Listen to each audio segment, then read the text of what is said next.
Certainly, migrants and refugees also play a role in reshaping the global economy. And there are two main ways that have been studied. One is by creating networks that facilitate trade and investment across countries.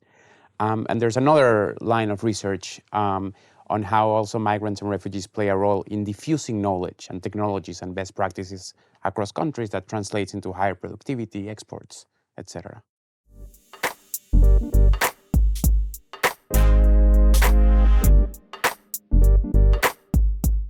Certainly, we have seen through a number of papers how migrants and refugees play a role in boosting exports in the countries of origin through productivity, boosting innovation, bringing new technologies. We have studied, for instance, the case of Yugoslavian refugees who in the 1990s, about 500,000 of them or more went to Germany. They were integrated into the German labor force, and after the war in the Balkans in the 1990s was over, many of them came back, and we do see that the industries and the sectors that outperform in the countries, the former Yugoslavian countries, are the same industries in which these immigrants and refugees were working at while in Germany.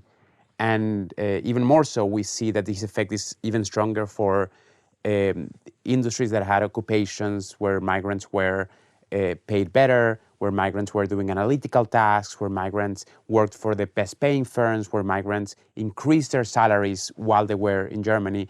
All this implying that they were very apt, these were the people that were most apt of transferring knowledge and technology back home, and that is to some extent transformational to the Yugoslavian countries' economies in the years after the war.